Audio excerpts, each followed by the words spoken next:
Durante algunos domingos vamos a estar tratando acerca de lo que a mi consideración es una de las peores cosas, una de las peores plagas que puede haber en este tiempo, en todo nivel.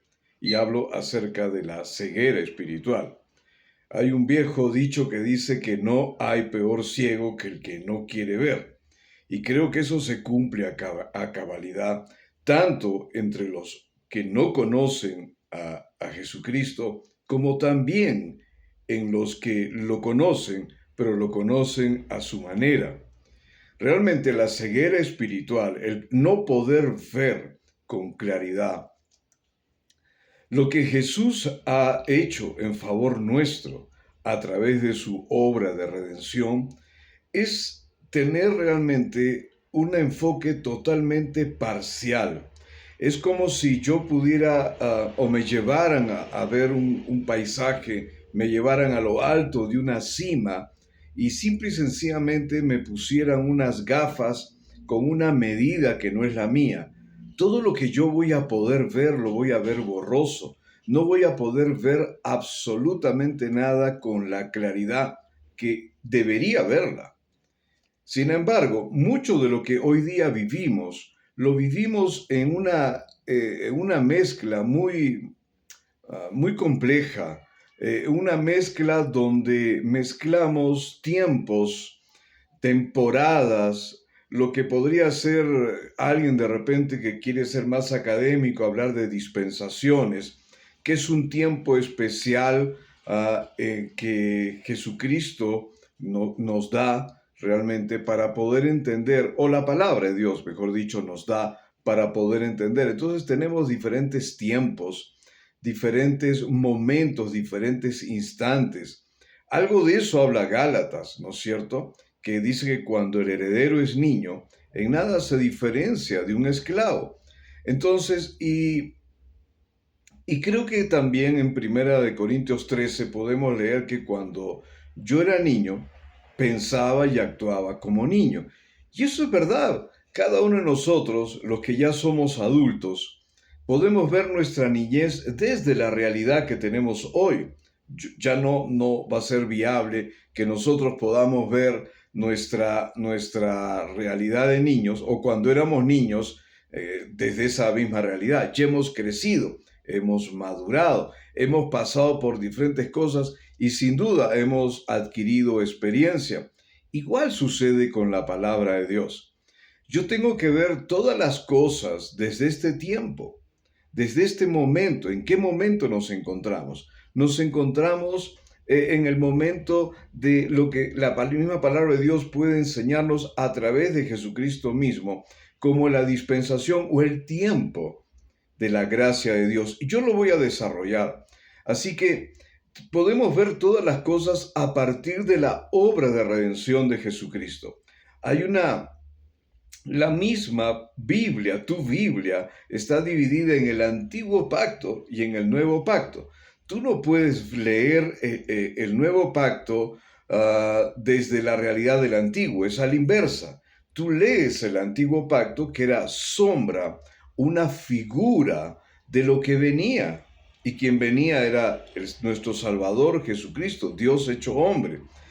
Y esto es fundamental, porque si nosotros no entendemos con claridad qué tiempo vivimos, entonces vamos a estar viviendo en una situación bastante compleja.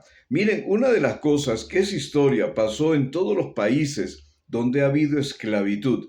Pasó en América del Norte, pasó en el Perú, donde teníamos a muchísimas personas trabajando en campos de cultivo y ellos eran esclavos durante generaciones.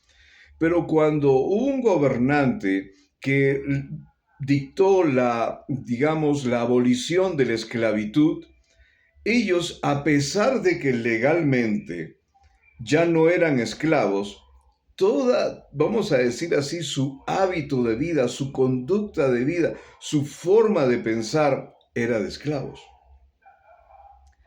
Entonces vivían atados a ese pensamiento, pero no era legal.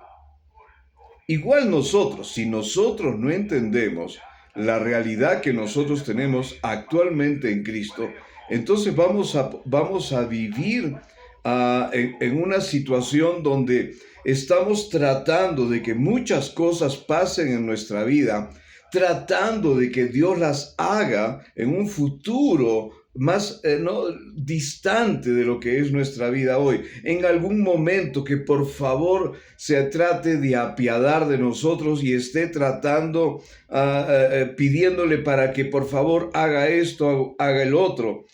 Y creo que hay muchísimas personas que viven así. Viven tratando de ser más justos, es decir, tener una posición legal. Viven tratando de ser más santos, ya no saben cuánto más santos pueden ser. Viven tratando de orar porque lo que oran de repente piensan que es insuficiente y no saben hasta cuándo pueden orar. Orar es bueno, ¿no? Pero y tratan de orar para calificarse. Igual es bueno hacer el ayuno, pero tratan de hacer el ayuno para calificarse. Entonces ya no saben a través de qué hacer para poder tener una posición realmente en Cristo. Sin embargo, la posición que nosotros tenemos en Cristo no es por causa de todo lo que nosotros podamos hacer y que sin duda es bueno hacerlo. A veces yo me acuerdo cuando ahí me decían tienes que leer la palabra, pero no la leía necesariamente porque en algún momento me confundieron y me decían léela porque si tú no la lees, algo malo puede pasar para tu vida. Entonces yo la leía, sí me agradaba, por supuesto, no disfrutaba de leerla, pero en el fondo me habían metido un poco de temor. Y eso es algo de lo que nosotros tenemos que darnos cuenta, que si nosotros no tenemos una claridad en lo que la palabra de Dios dice, entonces vamos a ser totalmente manipulados, vamos a ser controlados, vamos a ser engañados, vamos a tener insatisfacción, vamos a tener desánimo, vamos a vivir en limitaciones, simple y sencillamente por no entender mi identidad correcta, quién soy en Cristo, pero también quién es Cristo en mí. Y entonces voy a estar tratando de vivir un tiempo que no es mi tiempo ya. Porque recuerden, tenemos que vivir a partir de lo que Jesús hizo. No hacerlo realmente de alguna forma es desmerecer su obra de redención. Porque si realmente yo tuviera la capacidad de calificarme por algunas cosas que yo puedo hacer, entonces en vano Él realmente se hizo hombre, en vano creció entre nosotros, en vano fue a la cruz, en vano estuvo en una tumba. No tiene sentido realmente. Entonces, una de las cosas que Dios le encargó a Pablo tiene que ver con arrancar esa ceguera espiritual, perdón, arrancar esa ceguera espiritual. Y miren lo que la palabra de Dios dice en Hechos, en el capítulo 26, a partir del verso 17, porque vamos a leer 17 y 18. Dice, en este encuentro, ¿no? Dice, te rescataré del pueblo judío y de los gentiles, a los cuales yo te envío, para que les abras los ojos, a fin de que se conviertan de las tinieblas a la luz. ¿Cuál era el trabajo de Pablo? Abrir los ojos. ¿De quiénes? De los judíos y de los gentiles, porque así le dice, te rescato. Ahora, sin duda, Pablo tuvo un llamado específicamente, ¿no?, al pueblo gentil, pero dentro de los gentiles también había muchos judíos. Entonces, y muchos judíos que de alguna forma contendían con él. Por supuesto que había muchísimos más gentiles. Entonces, el mensaje de Pablo a través de la palabra, a través del evangelio, era abrir los ojos para que se conviertan, dice, de la luz, ¿no? Que se conviertan, perdón, de las tinieblas a la luz. Pensemos eso, el trabajo de Pablo, llevar a que la gente abra sus ojos, para llevarlos de una condición de oscuridad a luz y del dominio de Satanás a Dios. ¿Esto cómo se logra? Solamente a través de la predicación del Evangelio. Nosotros no tenemos que tratar de que el Evangelio funcione. El Evangelio funciona por sí mismo. Es la palabra de Dios. Yo siempre digo que la palabra de Dios se abre paso por sí misma. No tenemos que estar abriéndole paso. Ahora dice, para que reciban por fe en mí el perdón de pecados y herencia entre los que han sido santificados. Pablo era el vaso, la vasija que estaba entregando del depósito de Dios. ¿A través de qué? A través del Evangelio. Entonces, el Evangelio era el que iba a abrir los ojos, ¿no es cierto?, de las personas que se encontraban en tinieblas y que iban a ser trasladados a la luz. Y del dominio, o sea, del poder de Satanás, iban a pasar al poder de Dios. Ahora fíjense, entonces nosotros hablamos del Evangelio y muchas personas, incluyéndome yo en algún momento de mi juventud en el Señor, hemos pensado que el Evangelio es la revelación del pecado, ¿no? Entonces decir, mira, el hombre está condenado y el problema es el pecado y el problema son estas condiciones y el problema es este y arrepiéntete y necesitas. Eso está bien, pero hacemos tanto énfasis en el pecado, en la condición de la humanidad, como si ese fuera el enfoque central de la palabra. El enfoque central de la palabra no está en el pecado, está en el amor del Padre que traía una respuesta contra esa condición llamada pecado. ¿A través de quién? A través de su Hijo Jesucristo, en favor de nuestras vidas. Por eso que la palabra de Dios dice que de tal manera amó Dios a la humanidad que ha dado a su Hijo. Entonces, la revelación del Evangelio no es hablar de pecado, de condenación y todo lo demás, porque la misma palabra dice que Jesús vino no para condenar a nadie, sino que más bien alcance salvación por medio de él. Entonces, y eso lo vamos a estar hablando seguro más adelante en otros días domingo. Pero quiero que vean conmigo lo que dice el mismo apóstol Pablo en el libro de Hechos, en el capítulo 20, en el verso 24. Y lo que la palabra de Dios dice es así. Pero en ninguna manera estimo mi vida como valiosa para mí mismo, a fin de poder terminar mi carrera y el ministerio. ¿Recuerdan el pasaje anterior? El ministerio de Pablo, que tenía que llevar el mensaje para abrir los ojos, pero acá lo estamos viendo con claridad, el mismo Pablo lo especifica, dice, terminar mi carrera y el ministerio que recibí del Señor Jesús para dar testimonio solemnemente del Evangelio de la gracia de Dios. Es el Evangelio de la gracia de Dios. Es el favor de Dios. ¿Cómo defino yo esto? Usando el mismo pasaje de Juan 3:16, porque claro, la primera definición que nosotros podemos tener es que la gracia de Dios es el favor inmerecido. Es cierto, nadie lo merece, pero el tema con esa frase es que yo puedo tratar de merecerlo haciendo cosas. Sin embargo, realmente la mejor forma de poder definir gracia, y yo lo pongo en una forma sencilla, es usando el mismo pasaje de Juan 3:16. Dice, de tal manera amó Dios al mundo que dio a su Hijo unigénito lleno de gracia y lleno de verdad. Ahora, vamos a ver todo eso. Entonces, yo lo pongo de esta forma.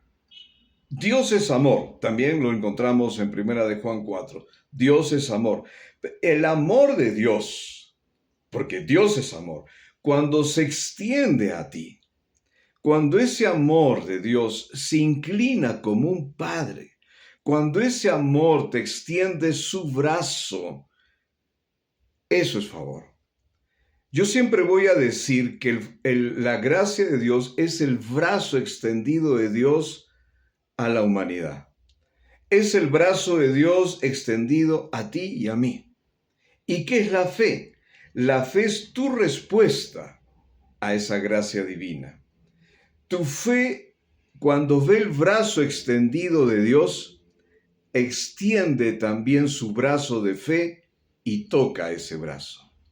Entonces, todo va a trabajar por gracia, por medio de la fe. Y eso lo vamos a ver. La misma palabra de Dios dice, más el justo por la fe vivirá. Pero ¿fe en quién?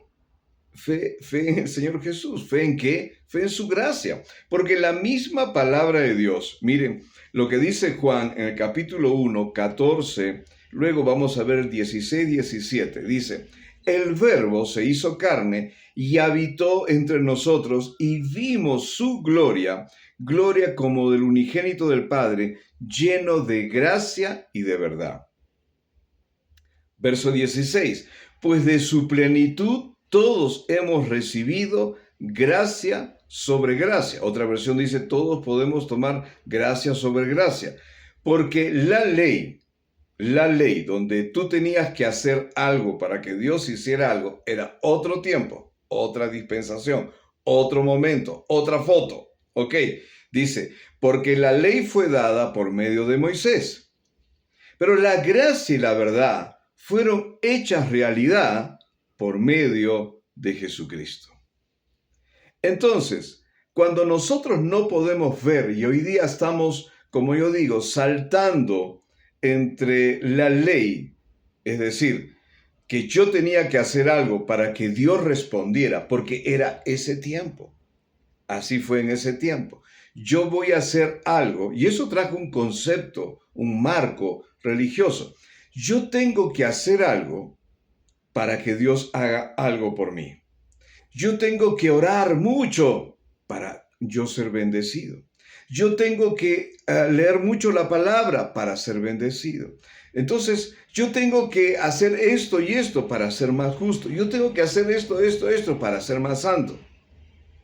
Miren, la gracia nos revela que nosotros ya somos bendecidos, ya somos justos, ya hemos sido lavados, ya hemos sido santificados, no por lo que hacemos en este tiempo, en el tiempo que nos encontramos ahora. Solamente es por causa de Jesucristo, por la fe en Él, porque al final el gran obediente es Jesucristo. Él es el que cumplió toda la demanda de la ley. Él no anuló la ley, la cumplió. Toda la demanda de la ley. Por eso es tan importante que nosotros podamos ver, y es lo que yo voy a seguir tratando otros días, otros domingos, porque esto es para largo. Pero lo que quiero dejarte en esta primera entrega, que es corta, es que nosotros tenemos que vivir no para calificarnos, sino que por causa de Jesucristo, por haber puesto nuestra fe en Él, por haber puesto nuestra fe en su obra redentora, que es completa, terminada, es más que suficiente, al estar en Él, nosotros ya hemos sido posicionados. Entonces, todo lo que hacemos en este tiempo, no lo hacemos para ser, sino lo hacemos porque somos. Yo siempre pongo un ejemplo. El ejemplo que creo que todos los que somos papás o las mamás que nos vean, cuando tienen un hijo, ¿verdad? Tú tienes tu hijo. ¿Qué cosa tiene que hacer él para ser más hijo? ¿Tiene que hacer sus tareas de la escuela en el tiempo? ¿Tiene que portarse bien? ¿Tiene que hacer esto? ¿Tiene que hacer otro para ser hijo? ¿O tiene que hacerlo porque es hijo? Hay una tremenda distancia y diferencia entre vivir para y vivir desde.